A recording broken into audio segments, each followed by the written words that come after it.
Hey guys, today I'm back with a new video related to the stock market. So without any further ado, let's begin. Today I'll just give an overview of the analysis on why Nifty went up today. I mean, there was a huge jump in the Nifty price today. So let us look at the reasons. First of all, let us look at how Nifty performed today.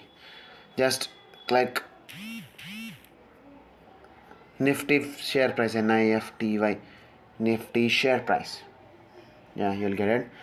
Look, there was a massive 1.55%, and it's closed somewhere near to the high. And for the past 5 days, it has given a positive 2% return, and for the past 1 month, it has given 1% of positive return. Okay, so let us look at why Nifty went up today. What was the major reason why Nifty went up today? There might be some reason, right? Out of Nifty, there are several sectors. There are auto sector, there are banking and financial sectors, etc. So, out of which, what was the major reason for this thing to happen? Here, when you go here, you must click on Market Index. When you go to Home page, I'll show you how to do or how to look at these things. Wait, give me a minute. Just till the internet loads. Today, as we notice, is the major up pullers or major stocks which ended on a positive note are financial stocks. Here, look, the major gainers were the financial stocks. Titan, it's not a financial stock. The HDFC Bank, ICICI Bank, they were a financial stock, and the advances ratio is also good. I mean, it says that overall market, I mean, in the overall market there was a positive sentiment. If you click on index over here, you will get a clear picture of what happened today. Okay, look, Nifty 50. If we click on Nifty 50 over here,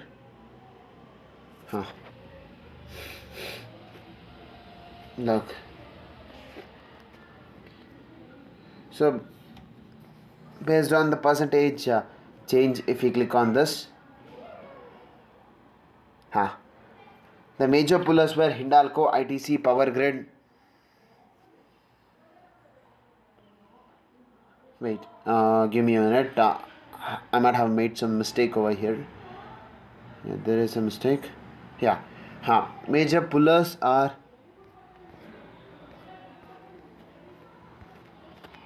Wait a minute. Okay, yeah, the major pullers are Titan, HDFC Bank, IndusInd, HDFC, IndusInd Bank, Ultratech Cement, SBI. So today overall market was brighter. I mean, Titan doesn't belong to any sector. It comes under what sector? So so let us, and it also comes under jewelry segment. So let us ignore them for a moment. HDFC, IndusInd comes under banking sector. Nestle comes under FMCG sector, and Ultratech Cement comes under normal cement sector. SBI, Axis Bank, they come under banking sector. Hindustan Unilever comes under normal FMCG sector. Bharti Airtel comes under telecom, and Tata Motors under automobile, and Sun Pharma under pharma industry. So there was no any sector based sentiment as today. Overall market was good. So if overall market was good, I'll give you one important suggestion to watch. Let us look at what was the Dow futures today and how the European market performed well today. Just go to Google and just click on Dow Futures, FUT, Dow Futures Live. So let us look at how Dow Futures performed, because Dow Futures works in opposite of Dow Jones. I mean, when the Dow, it performs all day, right, when the market is open. There was not much movement in this Dow Futures, but if we look at 1 month chart pattern, I mean 1 day chart pattern, was there any recovery today? No, nothing as such. August 3, no, there is no recovery as such right now. So Dow Futures was not the reason. So let us look at how the European stock market. So how the major companies in the European stock market performed today, because European stock market opens approximately at 12 o'clock in at night. Okay, no, this was also not a reason. Then what was another reason? Oh, so no, the France index, which has closed at 0.84% positive, and England's England's FTSE has closed at 0.24%, but DAX closed negative. So that is also not the reason. So then what might be the reason? Let us look at the COVID cases today. COVID cases, the best website will be covid19india.org. India.org. If we click on their website, sorry, no, I'm not able to get. So if we go to Google Chrome and I have this, what do you say, thing ready here, there is a tab. So if you click on it, we'll get the vaccination trend as well as the COVID-19 cases according to city. You might know this tab because it is used by millions and millions of Indians right now after this COVID-19 pandemic in order to look at the statistics, because this is the only reliable source right on net, and even government of India is using this source to quote in the parliament. I've heard about it. So today's data will not be available because it's still 7 o'clock, right? So you might have to wait up to 9 or 10, sometimes even up to 12 o'clock in the morning, 12 o'clock in the midnight, till we get a positive data. So yesterday only 30,000 cases were recorded. So, and the vaccination trend is pretty much positive. 7.9% of Indians are vaccinated, and India is the third country to vaccinate 10 crore people, and 10 crore people is a big achievement, but when it compares to India, it's negligible because we have over 138 crore population, and 28% of the population has at least received one dose, which means that a little over 1/4 of the population. So, and these people will get the second dose by, what do you say, within the next 84 days. So by the end of October, the vaccination trend will be at least more than 95 to 100 crores. So which will be a major achievement. And when the vaccination trend increases, right now the vaccination trend is good. Daily 60 lakh people are being vaccinated. Yeah, there's a good record, and government is doing pretty much well to vaccinate a huge amount of population. But still, people are hesitant. Some, I personally know even some doctors who are hesitant on applying the vaccine. They say that this is not effective, so even after we apply vaccine we'll get COVID-19. So they are saying will not apply, and they are telling others also not to apply. There's a neighbor who is a doctor. He has been telling that. I must not say his name, and I'll not tell his name. But the COVID-19 cases decreased. There might be two reasons. Probably it was Sunday and most of the COVID-19 care centers were closed. COVID-19 testing centers were closed. So no data was, the testing was pretty much low. Second case, actual COVID-19 data is decreasing. There might be two, over there also there might be some other clauses. Overall trend is negative, or else in Kerala a lockdown has been initiated. So obviously when lockdown is being initiated, there will be a slight decrease in numbers, because right now almost 40 to 50% of the COVID-19 cases reported every day in India is contributed from Kerala. So right now, data, like what Reliance was a major puller in the market last year, Kerala is also a major puller in the COVID-19 cases. When Kerala's cases will be high, obviously India's cases will also be high.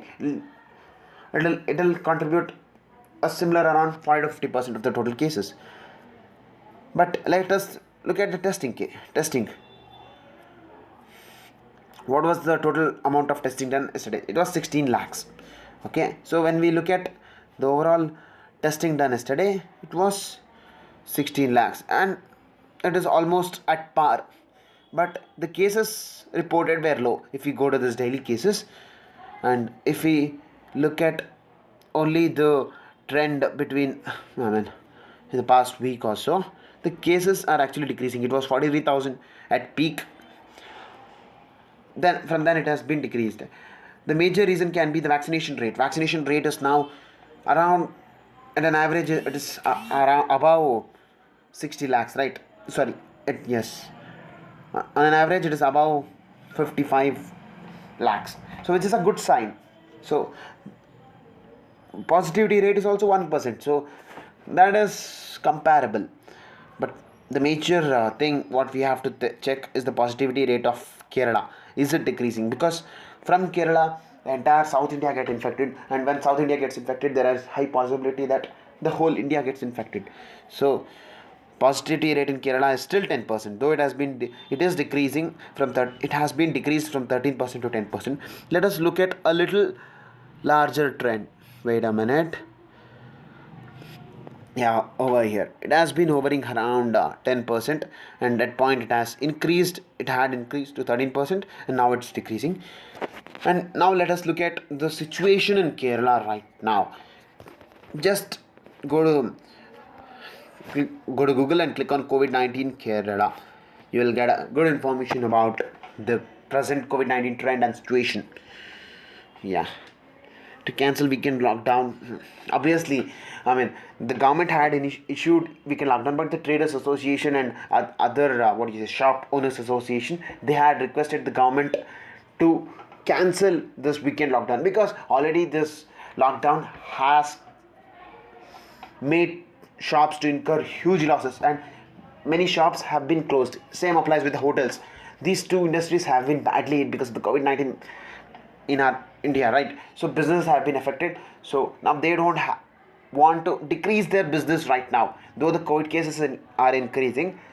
They want their business to be done, right? Because number of people who die directly due to corona is very less, but people who die due to the implications of the corona is more, because last year during March 2021 the nationwide lockdown was announced in India. Hundreds of people died on streets because because they were walking from their place where they were working to their houses. So many of the people died on streets because of excessive fatigue.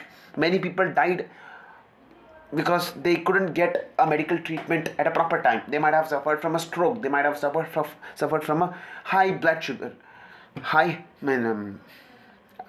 attack, a mild heart attack, something like that.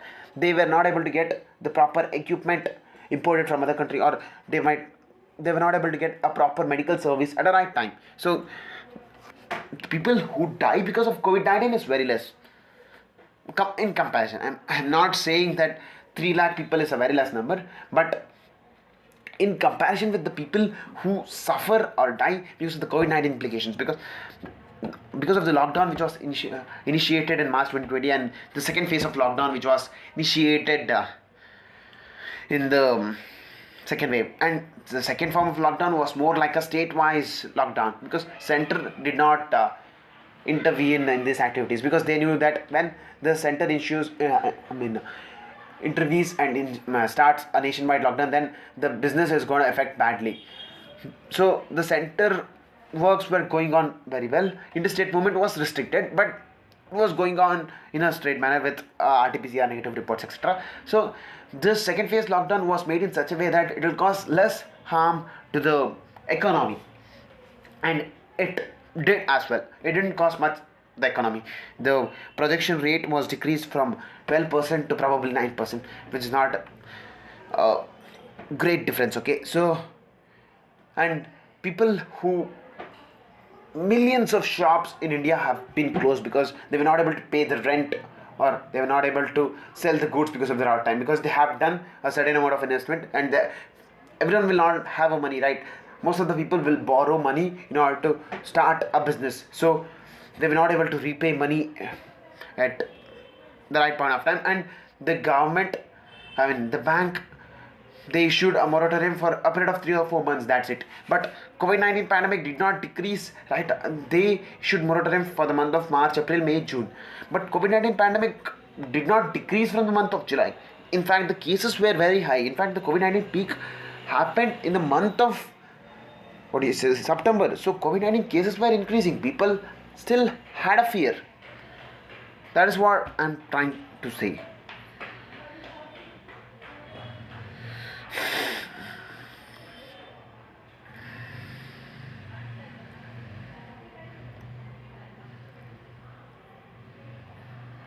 They give such things. Right now, the doctors must give a positive trend. They are saying that third wave will come, blah blah blah blah blah. They must start showing notice, and vaccination must be ramped up. It is happening very well, but for a country like India, even this data or even this speed is not enough. 60 people vaccinating in a day will require you more than a year to vaccinate 100% of the population.